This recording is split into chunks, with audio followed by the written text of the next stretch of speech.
Bonjour à tous, je vous propose de découvrir aujourd'hui un outil qui est bien sympathique qui s'appelle Tweetadder.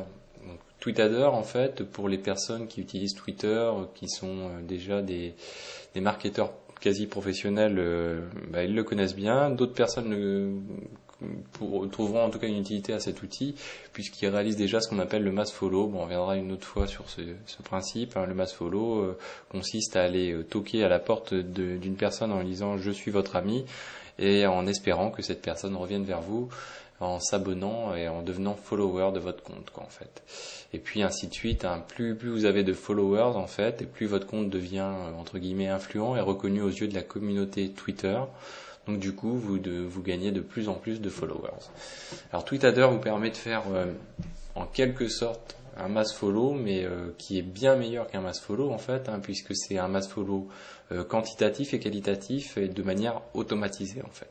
Il s'agit d'une application que vous installez sur votre micro qui se connecte automatiquement à vos comptes Twitter pour réaliser des démarches automatisées. Alors pour cela, c'est simple, vous enregistrez donc là dans Manage Users, vous enregistrez de nouveaux comptes, en fait, et puis ensuite vous allez paramétrer ces comptes. Alors prenons le cas par exemple de Priximo, le compte Priximo. Alors bien sûr, il ne faut pas abuser de Tweetadder, ce qui m'est déjà arrivé, donc je vous le signale.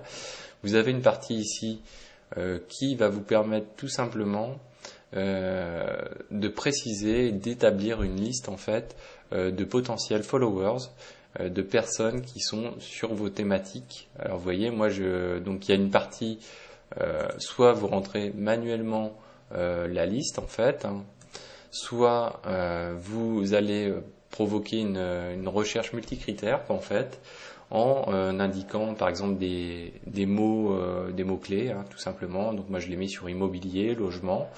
Vous pouvez également définir aussi une recherche multicritère intégrant une géolocalisation, donc les personnes qui sont proches de chez vous, et puis aussi les personnes qui sont plus ou moins récentes ou en fonction de leur nationalité ou en tout cas de la langue qu'ils parlent.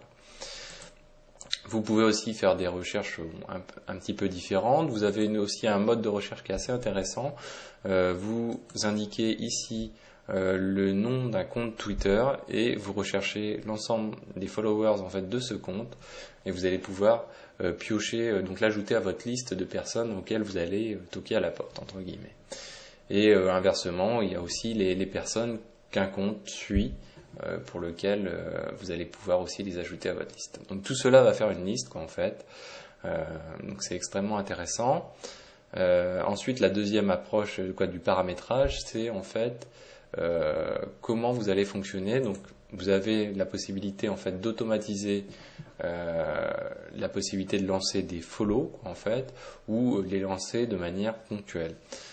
Pour les automatiser, vous avez toujours dans les fonctions automatiques la possibilité ici de cliquer sur Automation On, ou sinon vous avez la possibilité ici de dire voilà, je veux en l'espace de quelques temps suivre 50 personnes qui sont dans ma liste de followers, ou de potentiels followers. Vous indiquez donc un laps de temps entre les différents followers, ça permet en fait de contourner un petit peu et de donner l'impression que vous êtes humain, qu'en fait, et pas suivre à la masse, dire toutes les secondes je vais toquer à la porte d'un follower. Ou sinon, donc ce que je vous disais, quand vous passez en mode automatique, vous pouvez dire voilà, maximum chaque jour, je veux 100 personnes que je vais suivre, et l'espace entre ces follow sera entre 3 et 7 minutes. Vous avez aussi la possibilité de paramétrer un ratio entre le nombre de followers et le nombre de follow que vous lancerez. Voilà tout simplement, donc une possibilité soit ici pour agir ponctuellement, soit de manière automatique en paramétrant ici, en cliquant sur On ici. Follow back, moi je ne m'en sers pas, en fait c'est un moyen de suivre une personne qui vous suit, donc c'est un retour. Et puis l'autre partie, effectivement, vous ne pouvez pas faire que de follower entre guillemets des comptes, il faut aussi de l'autre côté les purger, c'est-à-dire de ne plus suivre une partie de ces comptes. Donc là, de la même manière que tout à l'heure, vous avez la possibilité ici d'agir ponctuellement en disant voilà, je ne veux plus suivre 50 personnes, donc il va reprendre la liste et va automatiquement unfollower quelques personnes. Sinon, vous pouvez le faire de la manière automatique en fait. Donc là, vous voyez, chaque jour avec un plafond à 100 pour moi et puis un intervalle de temps entre les deux. Vous avez aussi un ratio possible entre les deux, donc ce qui est extrêmement intéressant. Et puis ici, un paramétrage aussi de qui vous souhaitez lancer un unfollow. Donc soit les personnes qui ne vous suivent pas, quoi en fait. Donc là, vous considérez que on est dans un échange de 1 pour 1, ce qui est plutôt acceptable. Hein. C'est-à-dire qu'une personne qui vous suit, vous allez la conserver dans votre liste de follow, sinon vous l'enlèverez quoi en fait. Et puis vous pouvez rentrer un délai en fait. Donc d'ailleurs, je vais le replacer. Pour lancer ces unfollow quoi en fait. Vous considérez qu'au bout de 3 jours, par exemple, ici, la personne, vous allez pouvoir la rendre unfollow dès lors qu'elle répond à ces critères. Donc ça, c'était pour la partie followers et unfollow.